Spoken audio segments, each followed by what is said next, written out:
일본 전국시대에 관하여 전쟁의 진짜 모습에 대해 알아보도록 하겠습니다. 오늘은 4화 병사들의 전쟁 준비에 대해 알아보겠습니다. 병사들은 전쟁 준비를 위해 무엇이 필요하였을까요? 이제껏 일본 전국시대의 병사들을 이렇게 자세히 다룬 곳이 없어 얘기해봅니다. 일본 잡병들의 장비들은 의외로 흥미롭습니다. 다음 그림을 보면서 어떻게 쓰여진 도구인지 알아보도록 하겠습니다. 병량 주머니는 일본어로 히ョロ 袋라고 합니다. 병량을 넣어 목과 어깨에 걸치는 용도로 사용하였습니다. 말린 밥이나 볶은 쌀이 한 포에 한 끼분이 들어있습니다. 허리 주머니입니다. 일본어로 우찌가이 후쿠로라고 하며 옛날 여행자가 금전, 그 외 귀중품을 허리에 차는 주머니입니다. 전쟁할 때 전투식량을 담아두는 전투식량 주머니 용도로 쓰였습니다.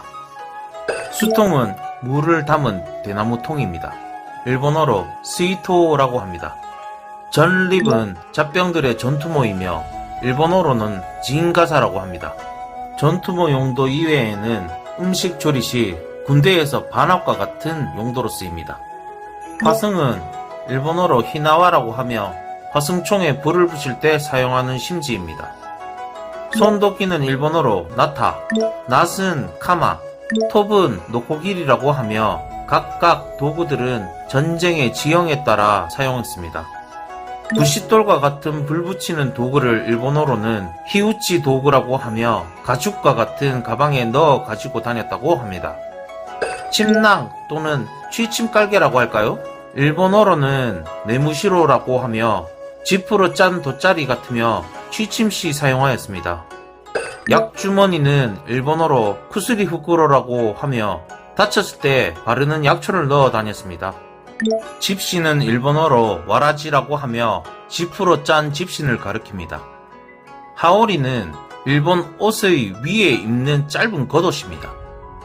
모모히끼는 다리에 딱 붙는 보온 방한용 바지이며 다리에 맞게 허리, 발목을 끈으로 묶는 형태로 되어 있습니다.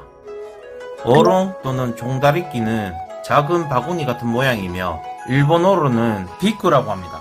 주로 잡은 물고기를 넣어두는 바구니로 사용합니다. 수건은 일본어로 테누구이라고 하며 세수하고 나서 닦는 용도로 가지고 다닙니다. 이러한 장비를 착용한 잡병, 아시가루, 완전체의 모습입니다. 아울러 병사들의 등에 깃발을 꽂았는데 부대 마크 같은 의미로 아군을 인식하기 위함이었습니다. 전쟁에서는 보통 말린 열매나 밥 그리고 볶은 콩이나 쌀을 가지고 다녔지만 그것만으로는 식사하기 힘들었습니다. 그래서 전쟁 중에도 간편하게 끓여 먹는 조미료를 만들어 먹기도 했다고 합니다. 대표적인 것으로 질린 미소와 고구마 줄기 혁대가 있었습니다. 질린 미소는 으깬콩에 누룩을 섞어서 동그랗게 말아 병량 주머니에 하나씩 넣어 다녔으며 행군 중에 발효가 되면 말린 쌀과 함께 끓여 된장죽을 해먹었다고 합니다. 고구마 줄기 혁대는 고구마 줄기를 된장으로 끓이고 건져하여 허리에 차고 다녔으며 로프 용도로 사용하였습니다. 요리 시 조금씩 잘라 끓여서 먹었다고도 합니다. 잡병들의 치사하는 그림입니다. 전투 식량 주머니에 있는 말린 밥이나 볶은 쌀을 전립으로 반합과 같은 용도로 사용한 그림입니다. 이렇게 말린 밥과 질린 미소, 고구마 줄기를 진립 안에 넣어 끓여 먹었습니다. 전쟁이 일어나면 처음 소집되었을 때 개인은 3일 분량의 식량을 지참하고 갔습니다. 이후 4일째부터 배급을 받았습니다. 어딜 가나 다 그렇겠지만 말단 병사는 여러모로 힘든 직업입니다. 이렇게까지 먹고 살려고 전쟁하는 것을 보면 전국시대의 삶은 치열했던 것 같습니다. 지금 우리나라에서도 전국시대 못지않게 고군분투하고 계시는 분들 화이팅입니다. 다음 시간에는 전쟁의 실태에 대해 알아보겠습니다. 시청해주셔서 감사합니다. はは、いっとら勉強会。